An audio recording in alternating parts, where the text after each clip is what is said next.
क्योंकि किसानों का एहतजाज लगातार जारी है। 26 जनवरी की आमद है, यौम जमहूरिया की तकरीब की आमद है और उससे पहले कई ड्रामाई मोड़ किसान और सरकार के मुज़ाकरात के बीच हुए हैं। मुज़ाकराती अमल भी मुतासिर हुआ है, जहां पर किसानों की तरफ से इल्जाम आयद किया गया कि सरकार ने खुद मुज़ाकरात शुरू किए और कल 11वें दौर की मीटिंग के दौरान खत्म करने का काम सरकार ने किया। लेकिन इस सब के बीच 59 दिन जब इस पूरी तहरीक को हो चुके हैं तो किसान लीडरान को मारने का मंसूबा बनाया गया था, जो कि लीडरान यूनियन की तरफ से प्रेस कॉन्फ्रेंस के अंदर जिसका खुलासा किया गया और एक नकाब पोश शख्स की भी गिरफ्तारी अमल में लाई गई इसी सिंगू बॉर्डर से, जहां पर 4.5 पौने लाख 5 लाख के करीब किसान इस वक्त एहतजाज पर हैं। और ये वो शख्स, ये वो प्रेस कॉन्फ्रेंस जिसको आप तस्वीरों में भी देख रहे हैं, इसकी बात भी सुनाएंगे। ये बड़ा ऐसा इस तरह का इंसिडेंट है, यहां पर बड़ी कोई पेशरफ्त इस एहतजाज के बीच देखने को मिली है, जहां अब तक सिर्फ इल्जामात लग रहे थे। लेकिन अब नकाबपोश जब गिरफ्तार हुआ, सिंगू बॉर्डर पर पकड़ा गया,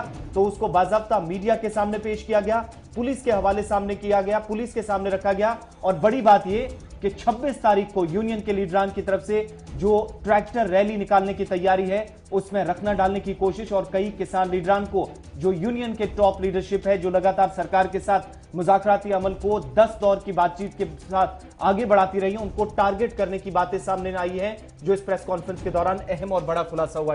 इस पर जरूर हम आएंगे, लेकिन कल जो मुज़ाकरात हुई हैं वो अब तातुल का शिकार हो रही हैं, क्योंकि कल सरकार ने जब मुज़ाकरात शुरू किए थे तो उस वक्त दो ही बातें सामने रखी गई थी कि सबसे अच्छी डील सरकार की तरफ से सामने रखी गई है और किसान फटाफट से फैसला करे कि उन्हें क्या कुछ करना होगा। और उसके बाद वजीर ज़राअत वहां से उठ के चले गए थे और वापस नहीं आए, जिसके बाद एंड पर उन्होंने मीडिया ब्रीफिंग की और मीडिया ब्रीफिंग के जरिए से उन्होंने ये साफ किया कि किसान अपना फैसला मीडिया के जरिए से पहले सुनाते हैं और बाद में मीटिंग के लिए आते हैं, जिससे तातुल जो है वो खत्म नहीं हो रहा है। और मरकज ने जिस तरीके का रद्द-ए-अमल दिखाया है कि 180 दिनों के लिए या 1.5 साल के लिए जो है कानून को फिलहाल मौखर किया जाए और तब तक कमेटी बनाए, इससे अच्छी डील किसानों के लिए नहीं हो सकती थी। लेकिन किसान शायद और किसी बहकावे में है और मरकज ने फिर उनके साथ जो है बातचीत की है, लेकिन फिलहाल नई तारीख नहीं आई है, जिसके बाद डेडलॉक जो है वो बढ़ता हुआ नजर आ रहा है। तो ये किसानों का बड़ा मामला है। लेकिन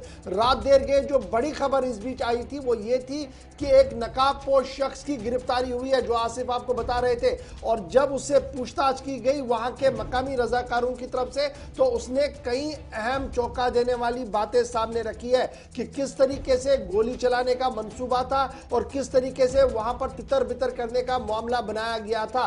और इस पूरी बातचीत के दौरान उसने कई अहम लोगों के नाम भी सामने लिए हैं। इस तरीके की खबरें जो है वो सामने आ रही है।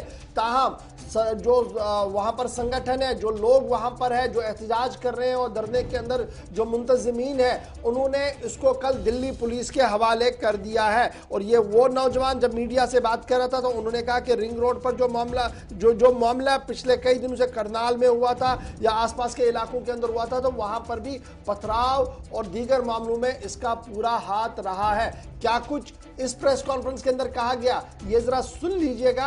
अंदाजा आप लगा सकते हैं कि माहौल किस तरीके का दिल्ली के अंदर बन रहा है यौम जमहूरिया की तकरीब से कबल, जब एक तरफ से ट्रैक्टर रैली होगी और एक तरफ से मुल्क की सलामती की परेड भी होनी है। तो क्या कुछ हुआ कल, जरा सुन लीजिएगा। इस लड़के नूं ਜਦੋਂ ਫੜਿਆ ਗਿਆ, ਫਿਰ ਇਹਨੇ ਮਤਲਬ ਫੜਿਆ ਤਾਂ ਨਹੀਂ ਉਸ ਕਰਕੇ ਸੀਗਾ ਵੀ ਦੱਸ ਕੀ ਹੈ, ਕਿੱਥੇ ਕਿਹੜੀ ਲੜਕੀ ਦੀ ਗੱਲ ਹੈ, ਕੌਣ ਕਿਹਨੇ ਛੇੜਛਾੜ ਕੀਤੀ ਹੈ, ਉਹ ਤਾਂ ਗੱਲ ਹੈ ਹੀ ਨਹੀਂ ਸੀ ਕੋਈ। ਇਹਦੇ ਦੱਸਣ ਮੁਤਾਬਕ ਆ ਵੀ ਮੈਂ ਇਸ ਵਾਸਤੇ ਛੇੜਛਾੜ ਕੀਤੀ ਸੀ, ਇਹ ਰੌਲਾ ਪਾਇਆ ਸੀਗਾ ਵੀ ਜਦੋਂ ਲੜਕੀ ਦਾ ਮਸਲਾ ਆਊਗਾ ਤੇ ਇਹ ਜਿਹੜੇ ਪੰਜਾਬੀ ਲੋਕ ਆ ਇਹ ਬੜੇ ਭਾਵਕ ਨੇ ਤੇ ਇਹ ਉਸ ਵੇਲੇ ਜੋ ਇਹਨਾਂ ਦੇ ਕੋਲੇ ਹੈਗਾ ਇਹ ਉਹ ਕੱਢਣਗੇ ਇਹਦੇ ਦੱਸਣ ਮੁਤਾਬਕ। ਤਾਂ ਮੈਂ ਇਸ ਕਰਕੇ ਇਹ ਕੰਮ ਕੀਤਾ ਸੀਗਾ ਵੀ ਇਹਨਾਂ ਦਾ ਹਥਿਆਰ ਜੋ ਵੀ ਚੀਜ਼ ਹੈ ਉਹ ਮੈਂ ਵੇਖਾਂ ਵੀ ਕਿਹਦੇ ਕੋਲੇ ਕੀ ਹੈ। ਉਹ ਹੋਣ ਦੀ ਬਜਾਏ ਸਾਡੇ ਅਸੀਂ ਇਹਨੂੰ ਮਤਲਬ ਸਾਡੇ ਜਿਹੜੇ ਵਲੰਟੀਅਰ ਸੀ ਉਹਨਾਂ ਨੇ ਫੜ ਲਿਆ, फड़ के पुछदस की, जो उस पुछदस फिर इन्हें ये सारिया गल्लां। मैं आया था सर 19 तारीख को यहाँ पे, ठीक है सर। हमें ये चेक करना था कि सिर्फ इनके पास, लोगों के पास हथियार है नहीं है, पर हमें ये पता लगा सर इनके पास कुछ नहीं है सर, ठीक है। और जो हमारी दूसरी टीम है सर, उनमें ये पता लगा है कि जो है वो 2 जगह हथियार गए हैं सर, 5 अलग अलग, ठीक है सर। हमें 4 जो दूसरे पुलिस वाले हैं उनको सर 4 लोगों के शूट की तैयारी मिली है सर, 4 लोगों को शूट करना सर उस टाइम पे। और सर हम कोई किलर नहीं है, कोई वो नहीं है, हम छोटे मोटे जिसे कहा जाता है कि पैसों की मजबूरी के लिए। 26 तारीख को प्लान ये है कि सर जैसे अभी आगे बढ़ेंगे, जब ये आगे बढ़ेंगे सर तब इनमें क्या प्रॉब्लम है सर कि इनको पहले रोका जाएगा सर। अगर ये नहीं रुकते तो इन पे हवा में फायरिंग होगी सर। ठीक है सर। दूसरी चीज़, अगर ये फिर भी नहीं रुकते तो जो हमारे दूसरे पुराने लड़के हैं सर, जो 10 हैं लड़के, वो पीछे से हवा फायरिंग करेंगे सर। मैं आता सर।